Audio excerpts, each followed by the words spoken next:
আসসালামু আলাইকুম। ডক্টরস ম্যাট্রিমনিবিডি.com ও ডক্টর কনসালটেন্সি.com এবং ডক্টর সেবা.com এর owner, founder, director, chairman, CEO আমি আসাদুল্লাহ কনসালটেন্ট আছি আপনাদের সাথে MBBS session 2020 Asadullah TV BD YouTube channel থেকে। আজকে কি আরেকটা লিস্ট দিয়েছে ডেন্টালের, যে আরো 200 জনকে কি ডেন্টালে প্রাইভেট মেডিকেল কলেজে ডেন্টালের মেধা ও অসচ্ছল কোটায় কি বিডিএসে 5% সিট আছে। 5% সিটে 5% মানে পুরো বাংলাদেশে প্রাইভেট ডেন্টাল কলেজ ও ইউনিট আছে 25টা, তার মধ্যে 12টি হচ্ছে ডেন্টাল কলেজ পরিপূর্ণ আর 13টি হচ্ছে ডেন্টাল ইউনিট। এই মোট 25টি ডেন্টাল কলেজ ও ইউনিটের সিট আছে 1200টি, হ্যাঁ 1200টি। তার মধ্যে 5% সিট হচ্ছে মেধা ও অসচ্ছল কোটার জন্য, হ্যাঁ। তার মধ্যে এই 1200 সিটকে 5% করলে সিট আছে 70টার মতো। এই 70 জন ফ্রিতে ডেন্টাল কলেজ ও ইউনিটে পড়ার সুযোগ পাই প্রত্যেক বছর, বুঝতে পারছো? তো এবার কিন্তু দেখতে পাচ্ছ তোমরা যারা যারা অ্যাপ্লিকেশন করেছিল কি ডেন্টাল একটা ভাইবা নিয়েছে ডেন্টাল একটা ভাইবা নিয়েছে 13 তারিখে, বুঝতে পারছো? এখানে প্রায় আচ্ছা প্রথম একটা তো ভাইবা হয়েছে ওই এমবিবিএস বিডিএস একসাথে, যে একটা ভাইবা হয়েছে এমনকি রেজাল্ট দিয়েছে ভর্তি কার্যক্রম, সেখান থেকে হাতে গোনা 30 জনের মতো ডেন্টাল কলেজ ও ইউনিটের মেধা গোটায় অসচ্ছল গোটায় কি ভর্তি হয়েছে। তারপরে ডেন্টালে সিট ফাঁকা আছে 47টা।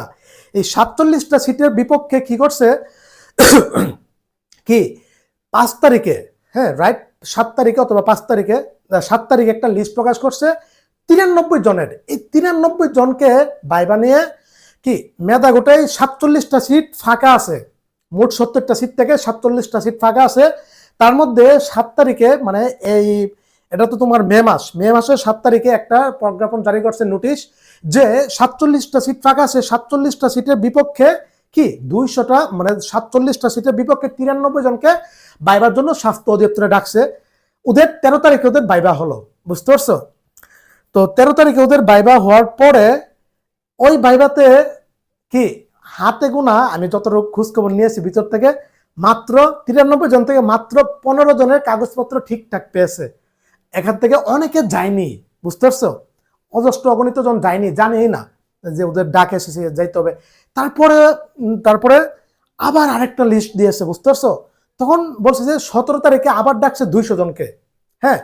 তার মানে সিট মানে ফিল আপ হয়নি, তার মধ্যে মানে ওই 47টা সিট ফিল আপ হয়নি। তার মানে 17 তারিখে আবার ডাকছে 200 জনকে। এই 200 জন 17 তারিখে, কালকের দিন আগে, আজকে তো 18 তারিখ, হ্যাঁ। ও আচ্ছা কালকে গতকাল হয়েছে ওদেরকে ডাকছে, ওদের ভাইবা নিয়েছে 200 জন থেকে।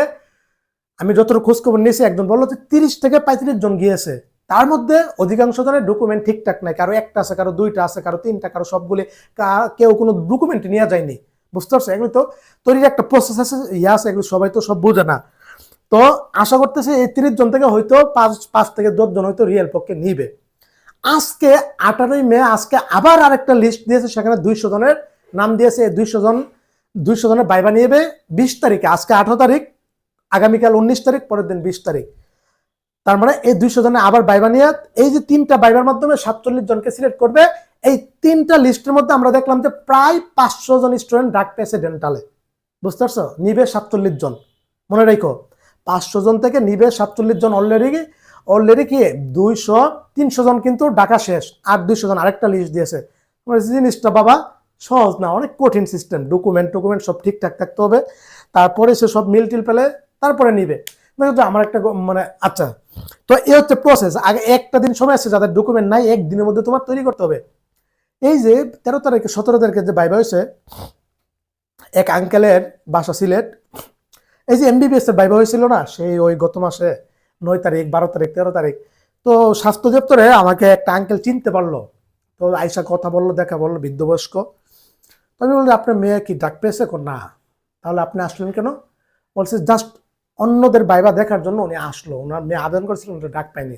দেখে আমার খুবই খারাপ লাগছে দেখার জন্য। আজকে যদি ওনার মেয়ে ডাক পাইতো অবশ্যই উনি ওনার মেয়েকে নিয়ে আসতো। তারপরে ওই আঙ্কেল ডেন্টালে 17 তারিখে ডাক পেয়েছে।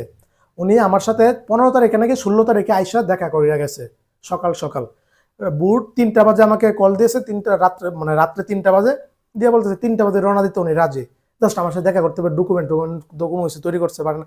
সকাল আসলো শুক্রবারে। আসার পরে কি যা যা লাগে সবকিছু বুঝে বললাম, দেখে দিলাম, নমুনা দিয়ে দিছি, সব ডকুমেন্ট দিয়ে ভাইবা দিয়েছে। ইনশাল্লাহ আশা করি ওনার মেয়ে ডেন্টালে চান্স পেয়ে যাবে ইনশাল্লাহ, হ্যাঁ 12,000 সিরিয়াল। তো আরেকজন আছে, ওটা প্রথমে ভাইবে পেয়েছে আমার এই স্টুডেন্ট ছাত্রী 17,000 সিরিয়াল ছিল, আলহামদুলিল্লাহ সব কিছু ইমিউন সিস্টেমে তৈরি করে দিয়েছি, চান্স হয়ে গেছে, বুঝতে সব রিয়েল এবং কি পাওয়ার যোগ্য। ওর স্কোর খুবই ভালো ছিল, প্রায় 70-এর মতো, কিন্তু সিরিয়ালটা দূরে চলে গেছে মার্ক কাটার জন্য। সেকেন্ড টাইম মেধা ওঠে, কিন্তু মার্কের পজিশনের কোনো হিসাব নাই, কিন্তু স্কোরের হিসাব, বুঝতে যাও। তো এই আচ্ছা আচ্ছা, আমি আন্তরিকভাবে দুঃখিত, আমি যে একজন কন্টেন্ট ক্রিয়েটর এটা আমি নিজে ভুলে গেছি। দীর্ঘ প্রায় 18 দিন পর ইউটিউব চ্যানেলে আজকে কন্টেন্ট যাবে, বুঝতে পারছো। অনেক কাজ নিয়ে ব্যস্ত ছিলাম, সব তো আর সবকিছু বলি না মিডিয়াতে, অনেক ব্যস্ত ছিলাম, কন্টেন্ট দিতে পারিনি। আর দেওয়ার যে আগ্রহ এটা চলে গেছে, আর নাই। এই সেশন 2025-26 সেশনকে এখানে বিদায় জানানো হয়েছে। তো এতদিন এমবিবিএস বিডিএস যা যা ছিল কার্যক্রম, ডেন্টালের লাস্ট আপডেটগুলি জানাতে পারিনি। ওই যে এত এত শত শত জনকে ডাকছে, যদি কন্টেন্ট তৈরি করতাম, আমার কেন জানি মনে হচ্ছে আমার চ্যানেলের সাথে সবাই মোটামুটি যুক্ত যারা মেধা ওটা আবেদন করেছে, বুঝতে পারছো। আমার কন্টেন্ট মেধা ওটা ভিডিওগুলো কিন্তু 3-4 হাজার মানে ভিউ হইতো, বুঝতে পারছো, ইউটিউব চ্যানেল থেকে। তো হয়তো ওই কন্টেন্ট ওই সময় যদি দিতাম, বাকি 2টা কন্টেন্ট অনেকেই জানতে পারতো, অনেকেই জানে না, ডাক পেয়েছে ঠিকই কিন্তু জানে না। অনেকেই ডাক পেয়েছে জানেও, কিন্তু ডকুমেন্ট কিভাবে তৈরি করতে হবে জানে না। তো ভাবলাম আজকে খারাপ লাগতেছে নিজের কাছে যে বারবার লিস্ট দিচ্ছে 200 জন করে, অথচ স্টুডেন্টরা বুঝতে পারতেছে না কি কেমনে কি তৈরি করতে হবে না করতে হবে, জিনিসটা খারাপ লাগতেছে নিজের কাছেও। আচ্ছা, ডেন্টালের ক্লাস সরকারি বেসরকারি ক্লাস শুরু হবে, ওরিয়েন্টেশন শুরু হবে ঈদের পরে।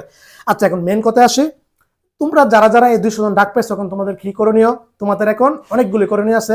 এক, তুমি অ্যাপ্লিকেশন করার সময় যা যা এখানে সঠিক দিয়েছিলা ইয়েস অথবা নো, ওই হিসাবে তোমার কি ডকুমেন্টগুলি তৈরি করতে হবে। 5টা ডকুমেন্ট লাগে যেগুলো তুমি ইয়েস দিয়েছো। প্রথমটা হচ্ছে কি, তোমার বাবার বাৎসরিক ইনকাম, এটা একটা ডকুমেন্ট তোমার তৈরি করতে হবে। তোমার বাবা কি পেশা, কি তোমার বাবা যে পেশা করে ওই পেশার যে ইনকাম, বাৎসরিক বছরে কত টাকা আয় করে ইনকাম করে, এটা একটা ডকুমেন্ট তৈরি করতে হবে, বুঝতে পারছো। তোমার বাবা যদি ব্যবসা হয় তাহলে ব্যবসা ট্রেড লাইসেন্স, যদি তোমার চাকরিজীবী হয় তাহলে ওই কোম্পানির থেকে প্রত্যয়নপত্র, যদি কৃষক হয় তাহলে কৃষক কার্ড, তার এরপরও কৃষক কার্ডের মাধ্যমে এটা কত টাকা ইনকাম হয়, এটা একটা ডকুমেন্ট। ওই স্থান থেকে যে মাধ্যমে তো ইনকাম করে না কেন, ওইটা প্রমাণপত্র দেখাতে হবে। এটা ইউনিয়ন পরিষদে তুমি করতে পারো, যদি কোম্পানি আন্ডারে কাজ করো কোম্পানি থেকে ইয়া করতে পারো, যদি স্কুলে কাজ করো তাহলে স্কুল থেকে এই বছর এত এত টাকা, মাসে এত টাকা বেতন পাই, বছরে এত টাকা, বাস বাৎসরিক ইনকাম গেল। তারপরে তোমার বাবার পেশা কি, ওই পেশার একটা প্রত্যয়নপত্র নিতে হবে, 17 থেকে 20 গ্রেডের চাকরিজীবী কিনা, কৃষক কিনা, অথবা তোমার বাবা ওই তোমার মৎস্যজীবী কিনা, অথবা ব্যবসায়ী কিনা, অথবা যে কোনো কাজ করেন ওই পেশার একটা প্রত্যয়নপত্র নিতে হবে। যেখানে কাজ করে না কেন ওইখান থেকে একটা প্রত্যয়নপত্র নিতে হবে। অথবা প্রশ্ন হতে পারে বাবা নাই দুনিয়াতে, তাহলে মৃত্যুর সনদ দেখাতে হবে। যাদের বাবা নাই ওদের চান্স 100% ইনশাল্লাহ হয়ে যায়, বুঝতে পারছো। 3, জমির কি জমি সংক্রান্ত ডকুমেন্ট প্রত্যয়নপত্র, এটা কোথা থেকে নিবা? এসিলেন্ট থেকে নিবা, বুঝতে পারছো। এসিলেন্ট দিতে চাইবে না আর একদিনে, এটা এগুলি ডকুমেন্টগুলি তৈরি করতে লাগে না হলো 10-15 দিন 20 দিন, বুঝতে পারছো। আর হাতে তোমার একদিন।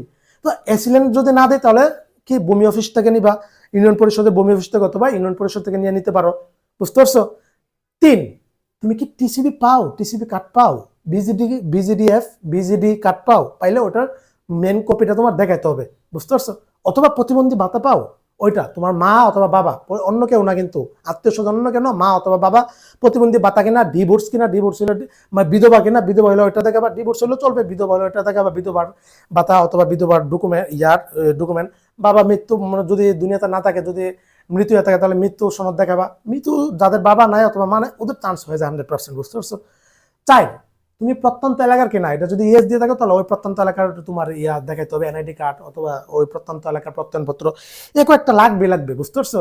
জমিটা এসিলেন থেকে অথবা ইউনিয়ন পরিষদ থেকে তৈরি করো, অথবা বাৎসরিক পেশার বাৎসরিক যে ইনকামটা ওই কোম্পানি অথবা ওখান থেকে নিলে সবচেয়ে বেস্ট, নাহলে ইউনিয়ন পরিষদ থেকে নাও। তারপরে তোমার পেশাজীবী কি, ওইটাও তুমি এভাবে ইউনিয়ন পরিষদ থেকে নিতে পারো, অথবা কোম্পানি আন্ডার থেকে। জমি জমাটা থেকে তো বললামই, এইভাবে ডকুমেন্টগুলো তৈরি করতে হবে, বুঝতে পারছো। আমি আন্তরিকভাবে দুঃখিত, দীর্ঘ 18 দিন তোমাদের কন্টেন্ট দিতে পারিনি, আগ্রহ নাই ভাই। ক্লাস শেষ হয়ে গেছে, আমার কন্টেন্ট দেওয়া শেষ হয়ে গেছে, বুঝতে পারছো। অনেক ব্যস্ত ছিলাম, অনেক নিয়ে দৌড়াদৌড়ি, অনেক কাজ করা লাগে ভিতরে, তো এগুলো নিয়ে একটু ব্যস্ততার মধ্যে ছিলাম। আর কন্টেন্ট যেখানে আগে বিগত 4 মাস দৈনিক 2টা করে কন্টেন্ট দিতাম, তাও 10 থেকে 20 মিনিটের লেকচার, আর এখন 18 দিনে একটা কন্টেন্ট দেয়নি চ্যানেলে, বুঝতে পারতেছো। আবার সামনের সেশন থেকে হয়তো ইনশাল্লাহ আল্লাহ যদি বাঁচায় রাখে তখন দেওয়ার চেষ্টা করবো, তবে সামনের সেশনে আমাকে না পাওয়ার সম্ভাবনা সবচেয়ে বেশি, বুঝতে পারছো। তো এই ছিল, যারা যারা বাইবা ডাক পেয়েছো দাও ডেন্টাল বাই বেস্ট ক্যারিয়ার জন্য সেরা, বুঝতে পারছো। সেখানে ডেন্টালে জেনারেল কোটায় ভর্তি হওয়ার জন্য জেনারেল কোটায় তোমার ভর্তি হওয়ার জন্য প্রায় 11 লক্ষ টাকা লাগে। সেখানে তুমি ফ্রিতে পড়বা, বেতন টিউশন ফি দেওয়া লাগে 10,000 টাকা, তুমি ডেন্টালে মেয়ার চান্স হইলে তুমি ফ্রিতে পড়বা, আর লাগে কি ডেন্টালের ডক্টররা প্রচুর টাকা ইনকাম করে, ক্যারিয়ার দিক দিয়ে পৃথিবীর টপ 5টা পেশার মধ্যে একটা হচ্ছে বিডিএস ডেন্টাল। বুঝছো, ছোট নজরে দাঁতের ডক্টর দেখে পাই লাভ নাই। এমবিবিএস বিডিএস দুজন সমান সমান, কোনো এখানে ছোট বড় করে দেখে লাভ নাই। এই ছিল, সবাই ভালো থাকো, সুস্থ থাকো, সবার জন্য অনেক অনেক শুভকামনা রইল। অগ্রিম ঈদ মুবারক। আমার জানি না কবে কন্টেন্ট দেওয়া হবে, আগ্রহ নাই, কাজ করার ইয়ে নাই, কন্টেন্ট দেওয়ার ইয়ে নাই, সব কাজ শেষ আমার, হচ্ছে না এখন আর ওইভাবে আগ্রহ জাগে না। তো তোমাদেরকে অনেক তথ্য দিয়েছি, সময় দিয়েছি এই দীর্ঘ 4 মাস। আমি আমার সর্বাত্মক যতটুকু করার এতটুকু করেছি, অনেকে উপকৃত হয়েছে।